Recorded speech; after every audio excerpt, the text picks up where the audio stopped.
Okay.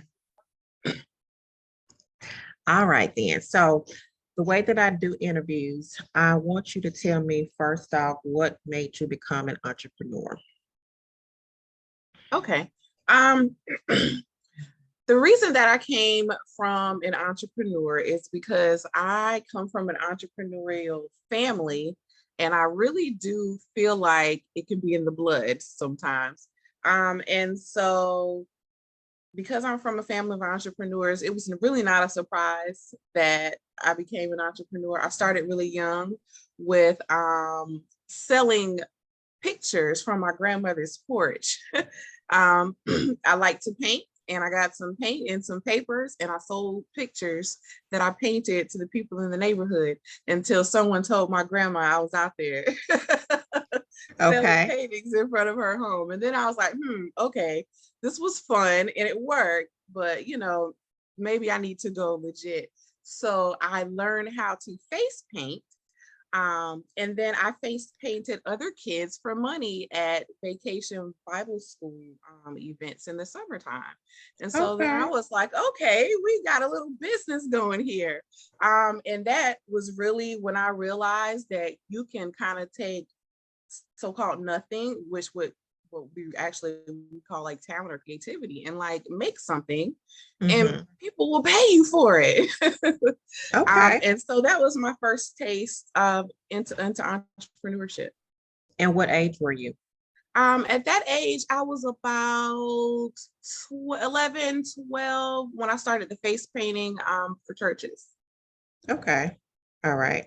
So what made you get into entrepreneurship as an adult? How did you land up into this industry? Well, a lot of entrepreneurs will relate to this. I think I never did stop being an entrepreneur from that moment. Like I always did little things. I would repaint someone's lamp to match their new furniture for $1 or $2. I babysat all throughout like middle school and high school. I would go to another state to babysit because I could make more money in Maryland because like they made more money there. They in their jobs, they made more wages. So they were willing to pay a babysitter, a middle school babysitter. I was making like $15 an hour. And like back in the 90s, that is a lot for a Yeah, kid. So absolutely. yeah, that was a lot. Like I was getting a check. I'm just babysitting kids in the neighborhood up north every summer. So I went to Baltimore like every summer to do my babysitting because, they would want me to come back.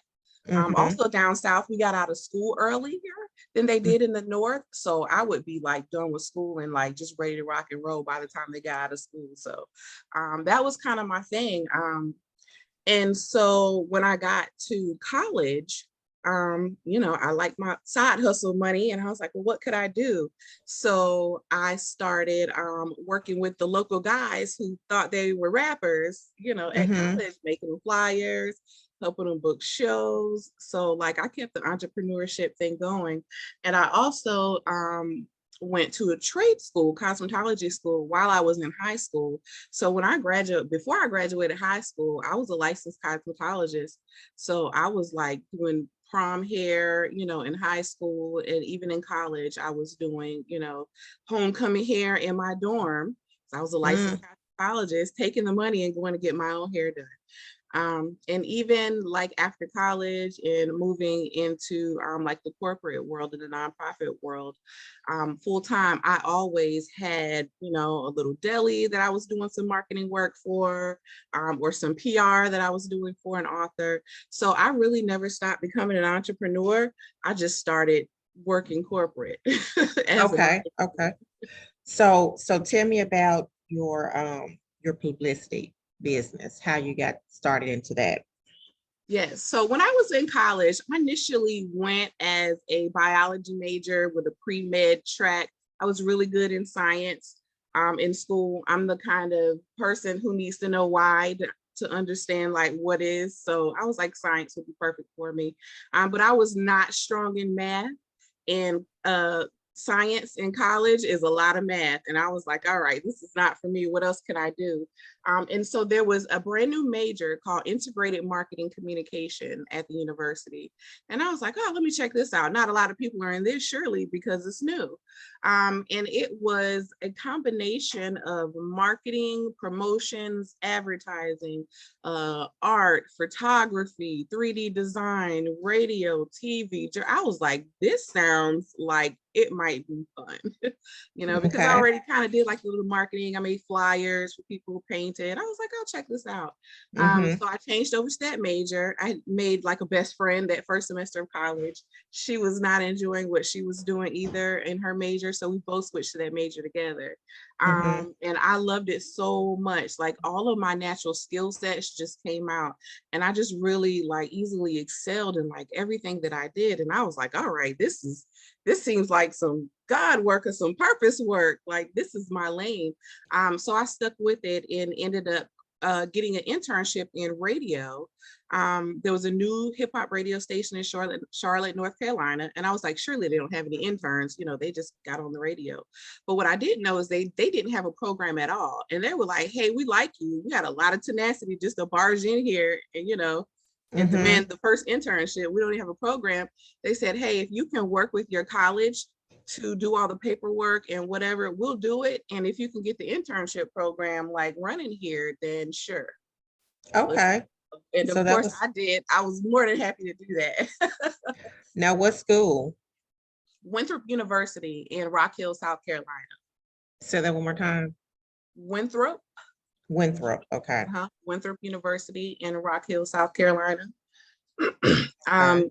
So basically I started the internship at the radio station and worked with the promotions team.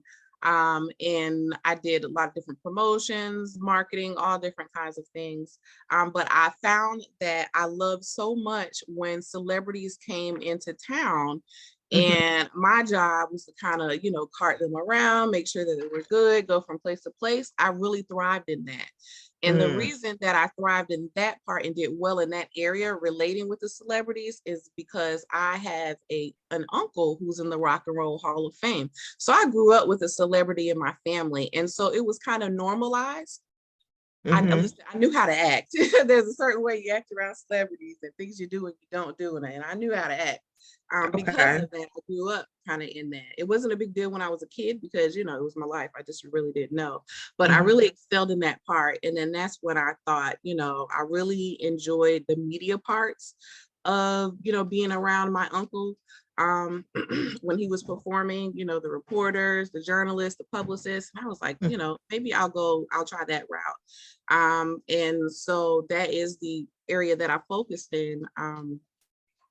But it was not a job then, Mm-hmm. as big as it is now. You hear about publicists and PR positions, PR. Back then, you didn't know. Everything was marketing. Like back then, everything was marketing. So there were lots of marketing jobs that I took on, in corporate Okay. America.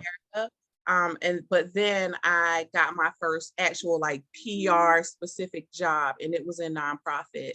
And I fell in love with working for nonprofits during that time. And I spent the rest of my career in nonprofit, which a lot Mm-hmm. of people know that people who do that do it for the love, not for the money.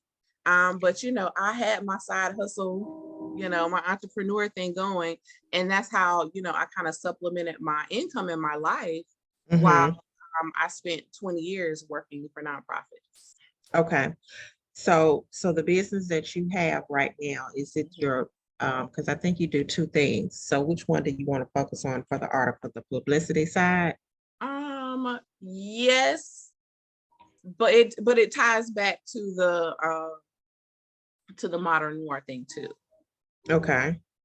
And specifically because people didn't understand like the difference between PR and marketing. So I had to kind of like So do so what something is different. tell me a little bit about both of them, and I'll Sure. see how I can connect them together. Okay. All right. So basically back to when I was working in corporate, I went back to Baltimore because I'd always had success there. So after college and not finding like a really good job where I was, it was like factory work, and they were like, "You have a degree?" No, Mm-hmm. I couldn't find a job, so I went back to Baltimore, back to Maryland, where I knew I could find a job. Mm-hmm. And so that is how I got my first big PR job. And so that's when I was officially in PR. I got Mhm. involved with the Public Relations Society of America, the Maryland chapter.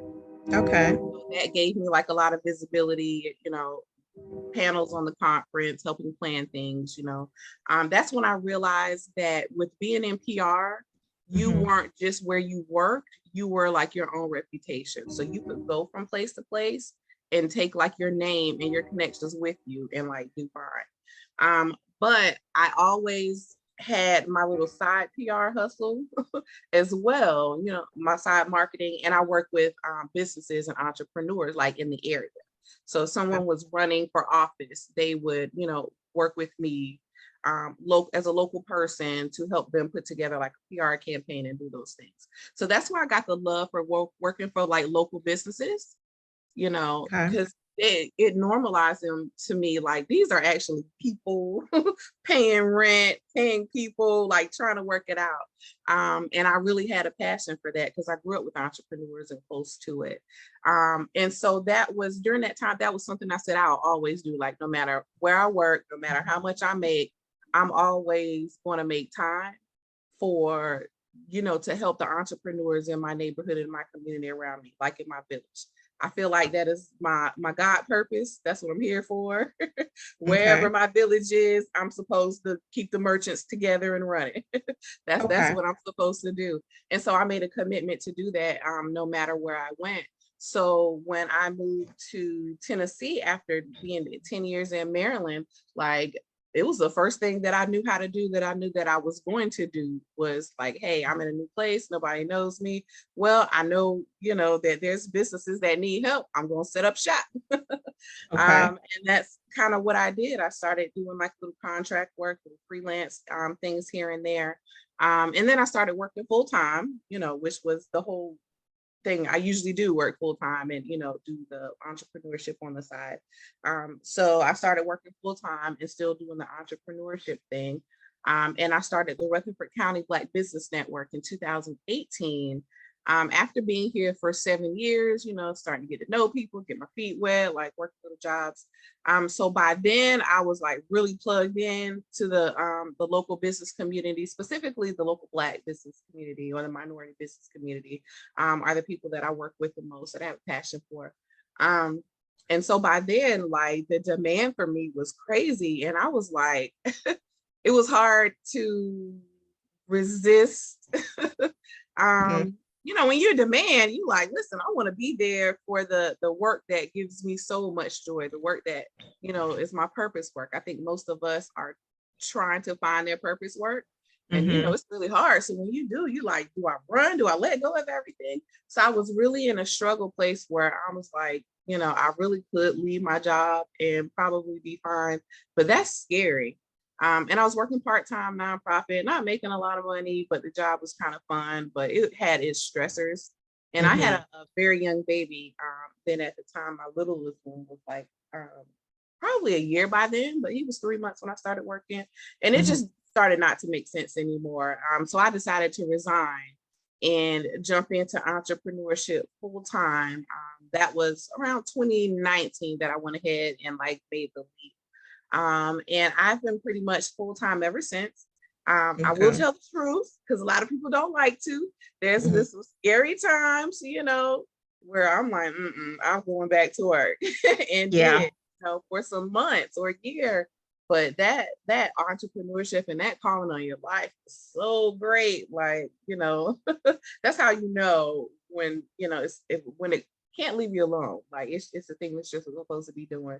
So it's always so great that, either I'm like, all right, well, I'm ready to go back and do my thing, or something, will happen, transpire that, kind of has me back into entrepreneurship full time. And I'm never going to quit. Like I'm always going to keep going until I figure it out, until I'm Mhm. able to do it full time, without fear, to where, it supports my life, financially among my wildest dreams, and, like within my heart among my wildest dreams. Okay. So what have been some of the challenges that you have faced since you started becoming a full-time entrepreneur? Um, I would say the the most recurring challenge and probably the most daunting one is like the finances of it. And we're just going to start there. Okay. Because that's where a lot of people's fear arise in, like what is the money going to look like? And Mm-hmm. depending on, what you do, it could be times where you make thousands of dollars in a month and then none, Mm-hmm. in another month. And you really have to prepare yourself for that. And, calculate your business finances like you would if you were like an actual corporation or if you were keeping books with someone else. A lot of times entrepreneurs, we don't like, do the money parts and the budgets and write it down and, and then we'll find out that we're not actually, profitable. It'll feel like it sometimes, but Mm-hmm. then not. So I think that has been like the most struggle is to kind of figure out how to level out, income so that there's like consistently, like a predictable income. And like we talked about, math is not my thing. Mm-hmm. Mm-hmm. So I'm trying to work to use my talents to have enough to pay for an accountant to worry about all that for me. Okay. um that would be another thing is like feeling like you have to learn everything, Mm-hmm. as an entrepreneur because of, usually budget restraints. You try to start out with as low overhead as possible, so you have to make a lot of investment into like self-learning, Mm-hmm. until you get to a point where you can like pay people to help you, which I highly recommend. It will seem like, a daunting thing to have to pay someone, but it really will get you 3 steps ahead instead of 2 steps ahead, when you use resources like that. Yeah. So what are some things that you do to help you to get through that process in terms of, because I know, your finances, they can be variable. So you may not make the same amount every month. And so you really can't create a budget because you don't know whether or not that Right, amount is going to come in exactly unless you have like a contract. So what have right. been some ways that you have educated yourself about that aspect and how have you navigated through it? Mhm. Well, at first I just kind of did different things. And so I have 2 organizations. My business, Taiisha Bradley, Celebrity Publicist, is where I did PR. I pitched media for other people. So like celebrities, business figures, politicians, I would pitch stories to the media for them. When I did that, I could really only manage to have like 3 clients at a time and like still do really well and be successful for them because it was me exchanging my time and my energy for like the money. So during that time, like I knew how much I was going to be getting, but there was a cap to that. Like I wasn't going to be past 3 people. If someone left, then I could fill someone else in. But otherwise, I couldn't really manage that. So one thing that I learned about that is how to serve people more than one person at a time. Kind of the same thing. That way, there's no cap on like an income. And I think a lot of people, when we go into the service-based industry, we're thinking, we Mm-hmm. have a talent or a skill, we can do it for people. But really, we're a person too. And, there's a limit to that. So that was one thing. That's one thing I would recommend is to see how you can, instead of working one-on-one as your main thing, Mm-hmm. have a one-to-many be your main thing and a one-on-one be your side thing and charge a lot for that for your time and your effort. Okay. So Um, so now that you're operating both businesses, so what are you doing? Like, what are you spending most of your time on? Which business? so it's seasonal, which is It's kind this. of why I have 2 businesses, really. Okay. So Modern Noir, which is my community organization, um, I work with them mostly kind of like the latter part of the year. The last 3 months of the year is when we really kick it up with Modern Noir because those are like that's like the busiest shopping time of the year, right? And so what my main thing is that I try to do is to make sure that everybody's ready, prepared, to kind of market and make money during that time. Okay. And so I spend usually, October, November, and December on Modern Noir doing things, in my community, because like I said, I'm always going to serve the community. But I used to get like lost in that and not Mm-hmm. do my PR business. And I was like, I gotta be able to do both. I gotta be able to do both. But listen, no, I don't, because this is my business and I can do what I want to do. Rule number one of entrepreneurship, as long as it makes sense for you, that's all that matters. So I just decided that I wasn't going to spend all of my time. I kind of maintain Modern Noir and post and, keep in touch and kind of network with people, more consulting, advising during the first part of the year. But then, the end of the part of the year, I'm boots on the ground. I'm in there and I'm just doing stuff. So the first part of the year, I am working a lot with like my PR business. I'm pitching for clients. I'm looking for clients. I'm doing marketing plans, proposals, graphics, like you name it. So let me go back. I'm usually doing like marketing jobs and tasks and things, social media for local businesses, like through Modern Noir. I'm just doing little Okay. bitty stuff, you know what I mean? Okay. Like little projects here and there. And then, but on the PR side, like I'm really doing my PR. I just kind of fill in with Modern Noir, so I don't leave them hanging.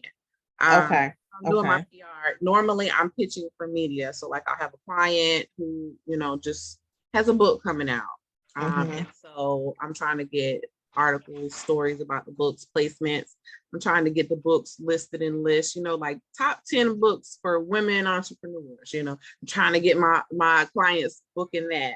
And also pitching for myself, because I could not forget myself as well, as I see things. So that's a lot of what I would be doing.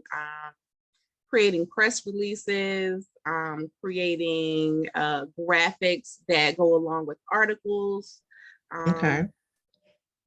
Now, are you writing articles or are you just creating the I media? don't write articles, right? I'm creating the media, and I don't believe it or not, I don't like writing. And that's crazy. Right, because you in PR. Like, it holds me up. I Okay. pay other people to write for me. So I have my ideas, my thoughts, my concepts. I put those down and I pay somebody to put it together into an article and make it make sense for me. I have a contractor that I work with. She's a private contractor. She is excellent. She's immaculate. She's a genius. She can take anything. So when I have something high level that I need like to be flawless and just breathtaking, I pay her. She's a little more.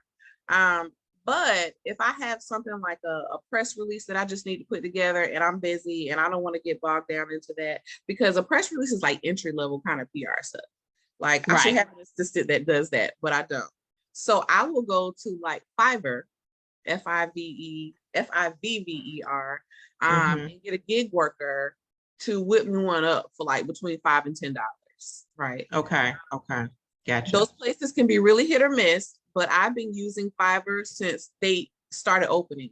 So for over the years, I lost a lot of money, not a lot, but I've lost money. Like this was a waste, but I've also found some amazing gig workers there that I've kept forever and ever. And I work with them all the time and they know me and they know my style. They know what I want and they can just like knock it out. Okay. So, and those are things that I recommend people do at the beginning of entrepreneurship. There's just so many resources to help us now. And they're usually other entrepreneurs, in other countries. They're real people. And I try my best to work with entrepreneurs of color Fiverr as well. Most of mine are. And we work well together and I keep them and I recommend them to people, that I know, but I'm going to be doing that on a bigger scale soon coming up with the PR things that I'm offering now. So right now in this season, I'm focusing really, really heavily on the PR side of my business because I have started launching some new services. And it's been something that's been on my heart. Okay. But something happened that made me say, okay, Lord, I heard you. Let me move. Because you know how I want to talk, sometimes Lord give you like the most obvious sign that you cannot, like, I just couldn't ignore it. And I felt like, let me ask you this. So what advice would you give to entrepreneurs? And that could be a PR person or someone in another industry. About what part specifically? Well, just general, like lessons that you learned and you want to share that experience with somebody else so that they won't go down the same road that you went down, or they won't spend as much time on the road, because sometimes we do have to go down the road. Yes, we do. The first thing I would do, I would say benchmark, like find someone who is doing what you want to do. or something similar, but who's doing it with excellence, right? A lot of times we try to shy away from that, and we're like, it makes us feel like, oh, I can never be like that. But listen, they were not all the way like that. Because when I scroll down to the bottom of some people's Instagram feed, I'm like, my Lord, okay. You can see the progression from where they started. And it Oh, really okay. lets you see, and I recommend doing that as well. Find your favorite person, you know, an entrepreneur who's doing what you're doing but killing it, and scroll down to the bottom of their Instagram or to their very first YouTube video. You'd be surprised, they look like us. um, Okay. and so, you know, it's just a process. But finding someone and benchmarking them and really researching them and seeing where they came from, what they went through, Mm-hmm. looking at like their aesthetics and the kind of language that they use, and get ideas and inspiration for yourself. It's not being a copycat when you're getting inspiration from other people, but it is when you're just like blatantly taking things. Right. And so it's okay to do that. A lot of times we think that it's not okay to like look at other people. We think that's, you know, being jealous or, you know, watching Mm-hmm. someone else. But I listen, it's studying, it's research. So So, yeah, I would definitely recommend like finding people to research. okay. So who are your PR mentors or individuals that you consider to be mentors for yourself as an entrepreneur? Mhm.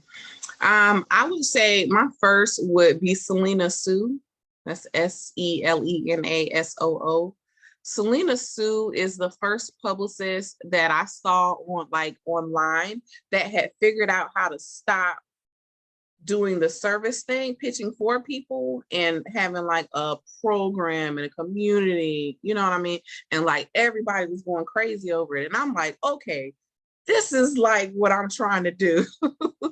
And at first I kind of was like, oh, I can't do this, or like I'm not gonna be paying attention. Like I kind of felt like jealous, not jealous, but like, you know how you feel like, I don't know Mm-hmm. if I don't want to watch someone else live my dreams.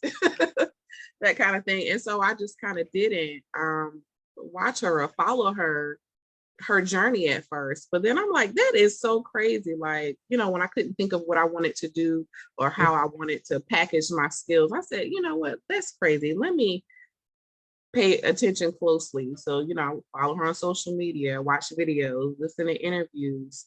And she's brilliant. And that what I found is that she, even though we're both in PR, like we both Mm-hmm. have totally different styles, different Mm-hmm. perspectives. Some of the things we teach overlap, but some things she teaches and loves, I don't care anything about. And vice versa. Some things that I love and I'm passionate about teaching, you know, she doesn't even talk about it all. So I'm like, you know what, you can have like your own sauce and be doing your own thing, even though, you know, there are other people in your industry or your area that's killing it. So Selena Sue would definitely be my number one. And then I would also say Audrea Richmond. Okay. She has Uncloned Marketing, and she's just brilliant with the marketing. And she also has a program that touches on like publicity and media as well. It's new, so I haven't checked that out. Okay. But I love like everything about how she does her marketing. She's so savvy. So I follow Okay. her closely, and then I follow Christy Jackson, who Is I that spelled with a K or a C? Kristi. It's Muhammad now. It was Jackson Muhammad, but it's Muhammad. Okay. Christy Muhammad. She has a women's CEO project, Okay. and she's a coach for coaches. And while I'm not a coach, I Mm-hmm. love her aesthetic, her brand, like how she handles business, like on the Mm-hmm. service end, like how I deliver services. I would like Mm-hmm. to be like her, you know. So I've studied her and watched her, and I've you know spent money with all of these ladies. Like I don't just watch them and do that. Like I purchase Okay. products, you know, their services. I've had a call with Christy before for coaching. I'm currently in Selena Sue year-long program, the one that I watched from afar, and I'm like, everybody's clamoring for this. Like, you know, what's in it? What's in it? Well, listen, I signed on up because why not? I'm a student as well.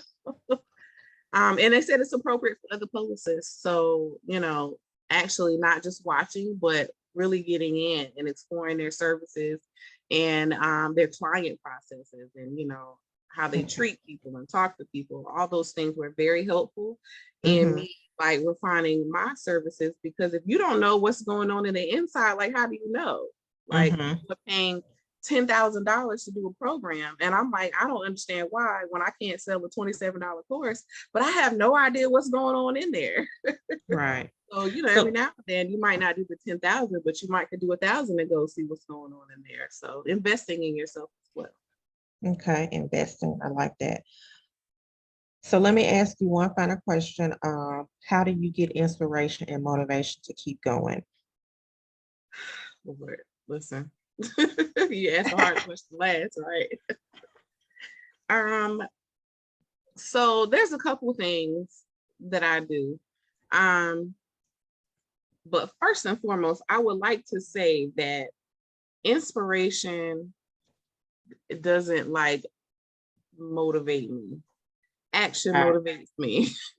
Okay. And action takes discipline to kind of make yourself get up and start doing things. So actually like taking action and doing things and then like starting to see things happen and move and shape inspires Mm-hmm. me. I'm like, okay, all right, we got a little something going on here. I'll do a little bit more, a little bit more. All right, something is going on. And that's what motivates me and inspires me. So if I sit still too long, I lose steam. So Okay. keep moving and like doing something. It's a bunch of little wins that kind of keep me going. So I would say the answer is I try to make sure that I have a lot of little wins along the way because Okay. they count and they add up. Um, so yeah, make sure that you have little wins and know when you have a win, because a lot of times we don't know that something is a big deal. So for me, getting like another 100 subscribers on my Instagram, like that is a win for me. Yeah. Yeah. I Yeah. count it, Actually, because I, I'm like, listen, I'm closer and closer to monetization. So, like I'll put out a reel and be like, all right, I need 55 more mhm. followers, or I'm trying to get 20 likes, and I'll be sharing it. I'll ask people to share it, that's kind of hard for me to do. So promote. Mhm. But like I'll get my 55 and I'm like, okay, well, let's do another reel, when So that's otherwise, at one time. That's at one time. um, what do you mean at one time? Like you doing it when you that one post, you get 55. Yes. Okay. Yeah. So I'll like give myself little goals to do things where it might be something small where people get 55,000 likes on theirs. Listen, 55 is a big deal for me. So I'll work all day and to just to get 55, likes on something. Okay. But if I So get it, I feel like I won, and it inspires me, it motivates me to want to do another reel. You know what I mean? So okay. like actually doing things in small wins Okay. motivate me to, want to keep going and do more things and, try other things as well. And you're saying subscribers, but you mean likes? Is that what you mean on a Like, video? Okay. Okay. I like, just want to be well, sure. it kind of doesn't matter, and I'm just trying to give like an example of a goal. Like I Okay. set some kind of goal for myself, even if it seems something that's menial for anybody else. Mm-hmm. Okay. And if I All win, right. I feel encouraged to kind of, try to do it again or do something else. I don't know if that makes Okay. So what else would you like to add that I haven't already asked you? Let's see. Well, I wouldn't mind talking about the new services that I'm going to be offering, because I stopped doing like my one-on-one services is not my main offering anymore. Mm-hmm. If I could expand on how I'll be serving on my PR side now, Okay. I think that would be helpful to some people.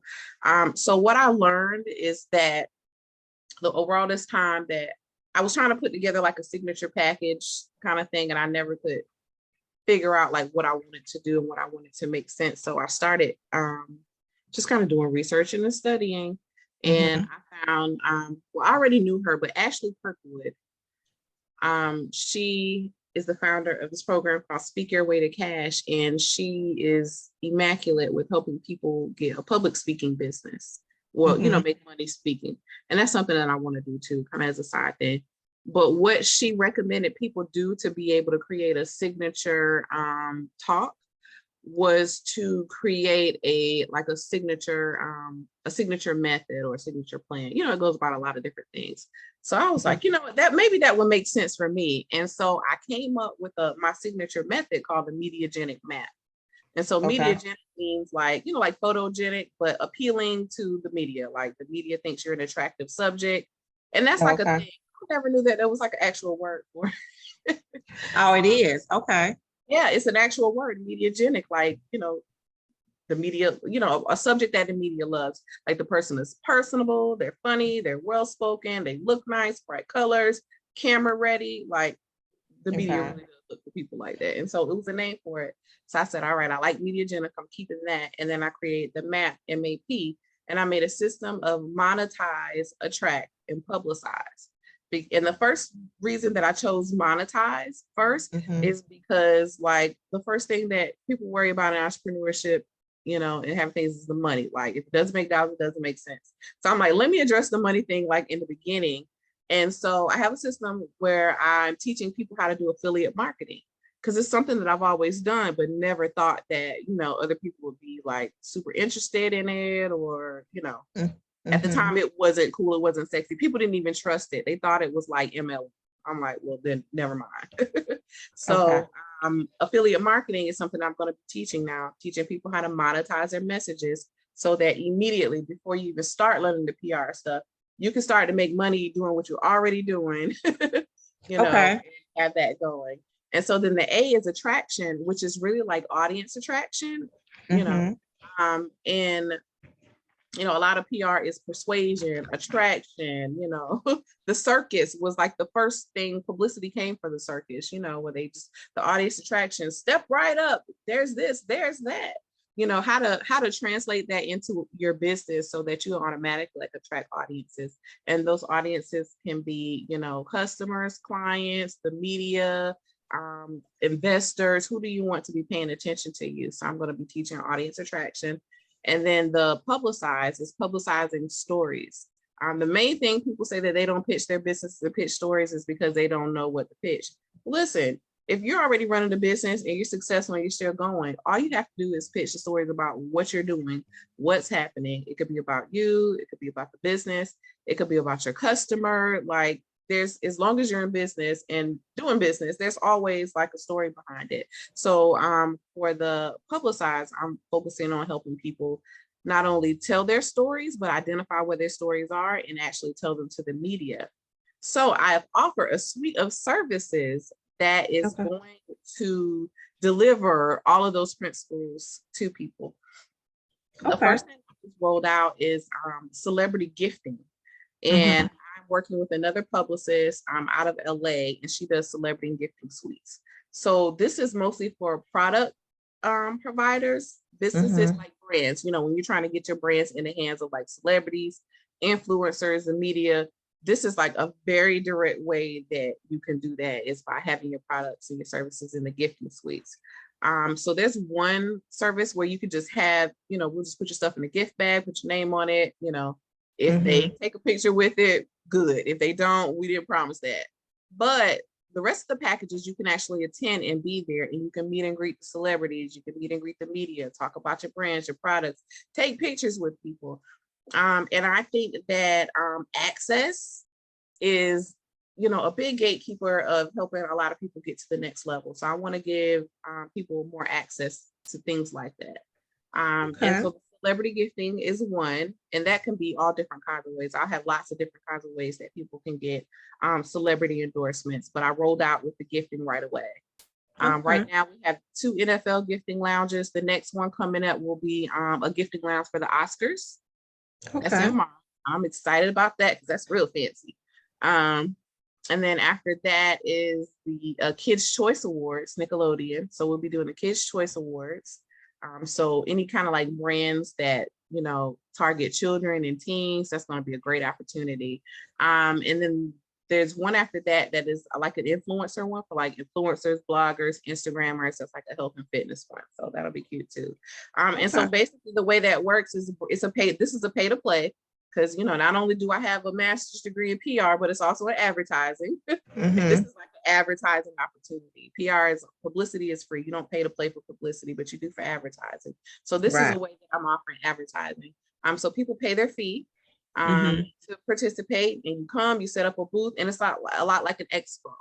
Okay. Except everything is free. And the celebrities, you know, the media, they come in, they come around, they look at things. And if there's a celebrity who wants one of what you have, then they're conditioned, they have agreed to endorse it for you. So, you know, say you have a line of caps, and there's a football player who wants the Mm-hmm. cap. Hey, I'll take this one. All right, awesome. In rushes our, you know, our professional photographer. The athlete puts on the cap, throws up the peace signs, takes a picture. When in 24 hours, we send that picture to you, or you know, you have all that delivered. And that's like all day. So anyone who wants one of what you have, you know, they have to endorse it. And then you're free to use that photo, you know, within the legal rights, Okay. however you want to. So you can share it on your Instagram, you can tag them, you know, you can't say that they work for you. Mm-hmm. But you Okay. know, that's the way that you can get kind of celebrity endorsements.